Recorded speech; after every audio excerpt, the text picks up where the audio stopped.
Good day mga idol! 2024 new Kawasaki Leisure Bikes updated model, ang bagong 2024 Z900 Special Edition. At ang model na to isang rider-friendly dahil na rin sa kanyang riding position, upright, talagang relax ka lang. At syempre pa yung kanyang pormahan, napaka-pogi with Zay Sugome styling, plus premium at yung kanyang race spec na mga parts, ganitong Öhlins S46 rear suspension with the strongest brake, Brembo calipers and Brembo disc brake. Aba mga idol, napakatindi. At syempre pa, upside down front suspension. Kaya mga idols, kung kurso natin yung maglabas ito, kumpletong specs and features at pati presyo ng bagong 2024 Z900 Special Edition. Yon mga idol, 2024 New Z900 Special Edition. Ito po ang ating new model para sa ating category na to, Sports Naked Big Bike Inline 4. Yan mga idols, napaka-forma nito. Isa sa mga pinaka-top selling model ng Kawasaki Big Bikes to. At makita naman po ninyo sa formahan, di ba? All-in suspension, Brembo brakes, you can name it, nandito na lahat. Meron din tong traction control at dual channel ABS. Kaya mga idols, kung kursunado nyo to, ito po ang ating latest model, 2024. Ano na bago dito? Actually, halos hindi mapapansin nyo sa 2023, halos pareho lang sila. Pero dito, you can see the frame. Ayan. Ayan yung mga frame niya. Color lime green. So, actually, color lang ang nabago nila dito mga idols. Pero same pa din ang ating presyo para dito. So walang binago sa presyo para sa ating 2024 new Kawasaki Z900. And pagdating sa kanyang engine, hindi ka na mabibitin dito idols dahil na rin sa kanyang 948 total displacement. Malakas yan mga idol. Inline 4 at 16 valves to. Kaganda yung ating exhaust sound para dito. At syempre pa, liquid cooling, double overhead camshaft at electronic fuel injection by Kawasaki. Meron tong dual throttle valves at meron tong power modes, full and low power at meron ding assist and sleeper clutch. Syempre meron tong 6-speed return shift transmission at via electric lamang yan. Max power 123.6 HP. At maximum torque 98.6 Newton meters at 7,700 RPM. Compression ratio nito 11.8 by 1. At para naman sa ating top speed, 139 miles per hour or 224 km per hour. Ganong kabilis Kaya talagang sulit ka rito mga idols Ganda na exhaust sound mo. Ang forma pa niyan, bumagay itong bagong color na lime green trellis high tensile steel na frame niya. So kulay lime green na yan. Yung before na 2023 ay kulay black. Para sa ating front suspension, upside down forks yan, 41mm inverted with compression, rebound at freeload. Full adjustable yan mga idols. And ang wheel travel ng front suspension, 120mm. Para naman sa ating rear suspension, napakaganda. Öhlins S46 gas charge shock, rebound, damping, preload, adjustable din. At may wheel travel na 140mm. Yung kanyang style ng pagkakalagay, horizontal backlink. So fully adjustable na, ang ganda pa ng handling at performance dyan. Ang ating stopping power, meron tong 300mm disc, Brembo at Brembo caliper din, opposed 4-piston with ABS na yan mga idol. Di ba napakatindi? Dyan pa lamang ay sulit na sulit na. At syempre yan po ay complemented with Nissin Radial Pump Master Cylinder na meron tayong stainless braided line. Ganong kaganda yan. Kaya solid na solid ang ating stopping power para dito. 250mm naman ang sukat ng disc sa pinakalikuran, single piston with Nissin caliper at equipped din to ng anti-lock braking system. So dual channel ABS tayo. Meron din tong equipped na KTRC traction control system. Meron tong tatlong mode, yung mode 1 and 2 para sa sport traction at mode 3 naman kung tayo naman ay nasa wet condition road. And para naman sa ating wheel center, ang ginamit na brand ay Dunlop Sportsmax Road Sport 2 120/70 by 17-inch tubeless yan. Siguradong magandang handling at syempre grip niyan pag tayo po yung nag-rides na. Sa likod naman ang sukat 180/55 by 17-inch. Parehong tubeless Dunlop Sportsmax Road Sport 2 ang kanilang ginamit na brand. Ang ganda, di ba? Kaya sa mga idols po natin na nagtatanong sa atin, ano bang best naked big bike na pwede nilang bilhin? Na yung budget lang nila ay nasa ganyang range, 500 to 600k. Ito po ang perfect sa inyo. Ang wheelbase naman ito, 1,455mm at ang ground clearance 145mm naman.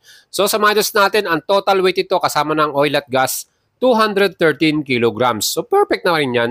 Kayang-kaya nyo pong i-ride itong ating Z900 na to, special edition. Talagang poging-pogi ang datingan mo rito. Dahil na rin sa kanyang magandang upuan, split type ito. At syempre, meron ka rin mabibili na dyan, one-piece cover na seat niyan para mas maging sporty pa yung datingan mo dito. And pag meron ka namang OBR or passenger, pwede mo nang ibalik itong ating stock na upuan para may maupuan ang ating OBR. Ito naman sa inyo ang seat height ng ating Z900 Special Edition. Ako po ay 5'6", so ito po yung ating magiging riding position.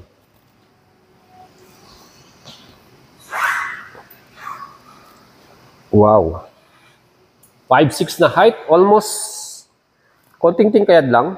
Pero pagka naka-apa ka sa yan na po yung position natin. Relax din.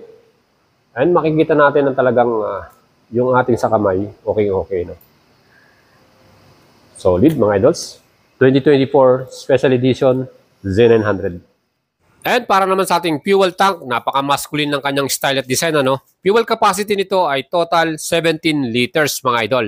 Siyempre, pag gusto nyo malaman yung kanyang average fuel consumption, 19 km per liter. Kung walwal kayo mag-rides, baka bumaba pa yan, maging 15 or 16. Depende na rin sa ating mga rider yan. Ito ang ating C900 Special Edition mga idol. Pag ito po ay ginamit ninyo, talagang malayo-layo na rin mararating natin because marami tayong may kakargang gasolina. Siyempre yung ating susian dito, meron na itong equip na Kawasaki Immobilizer. Perfect yan para secured itong ating big bike na to. Siyempre may kamahalan din to. Maganda yan na meron tayong immobilizer equip. At siyempre yung mga levers natin at handlebar, yung ating pinaka-clutch lever, adjustable pa yan. Kahit meron tayong assistant slipper clutch, super lambot. At yung ating grip din ng handlebar talagang quality din talaga. Malambot din sa kamay. Siyempre yung ating mga switches and button, napakasimple lang din.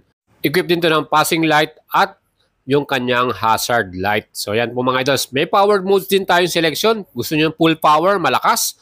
Or yung gusto nyo relax lang na takbo, low power naman. Yan po yung ating right handlebar. Nandiyan naman mga idols yung ating starting switch at kill switch ng ating engine.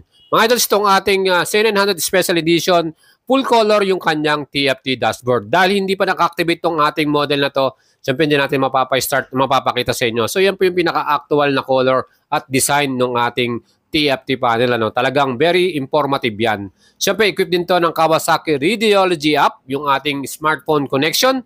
At makikita nyo naman sa design ng ating front face Sugoi style Z design. Napaka-aggressive ng kanyang muka. All LED lightings yan, talagang very visible din tayo sa ating daan paggamit natin to. At syempre pa, napakaangas talaga ng mukha niya, para siyang galit na galit. Syempre yung ating signal indicators, yung ating left and right signal ay meron ding LED lights. So, talagang perfect yan. Hanggang sa likuran natin, yung ating pinaka-tail light, Z-style din yung pinaka-tail light natin, yung brake light natin, LED rin, at yung ating mga signal indicator. Makita naman po ninyo yung ating pinaka-exhaust dito. Pag yan po pinalitan nyo ng accessories, gaya ng mga full system exhaust, napakatindi ng tunog nito. Ang gandang pakinggan at talagang mapapabomba ka talaga ng maganda. Siyempre yung mga apakan natin talagang quality rin. Ibang klase rin talaga pag Kawasaki made. Quality talaga. Kaya mga idol, sulit na sulit pong ibabayad nyo rito. At kung gusto nyo pong bilhin to ngayon, ang kanyang SRP 618,000 pesos. So hindi po nagbago ang presyo niyan from 2023 model. All-in down payment natin, 166,164. 24 months, 26,121. At 36 months, 18,864 pesos. Again, meron ding available dito ng C900 standard version. Ang SRP naman ito, 566,500 pesos. All-in down payment ito, 453,417. 24 months, 23,000. At 36 months, 17,310. PM nyo lang ako kayo doon sa ating FB page kung gusto nyo pong bumuli nito at gusto natin itong C900. And mga doon, siyempre yung ating feature para sa inyo, 2024 Z900 Special Edition. Ito po ay available dito sa Kawasaki Leisure Bikes, Kapastarlak. Kung gusto nyo pong bumili nito, check out yung kanilang page from BLC Cycle. Salamat po sa kanila. And mga idols, available na po yung ating customized jersey. Yan po, nakita nyo yung ating jersey. Napakaganda from Premium Gears. Salamat po sa kanila. Pwede na po nyong i-orderin yan. Ang small to XL ay 800 pesos. And kung gusto nyo bumili yan mga idols at gusto nyo akong makita rin, magkita tayo dito sa Metro Manila, no? Again, bibigay ko sa inyo at bibigyan ko pa kayo ng sticker, saka magse-selfie tayo. Pwede kayong bumili sa akin yan. PM nyo lang ako sa ating FB page, Boyet Salabarria.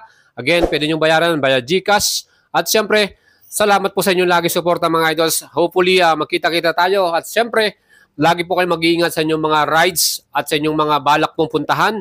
At kung gusto nyo bumili ng mga motor, PM nyo lang ako sa ating FB page. Ride safe po at ciao.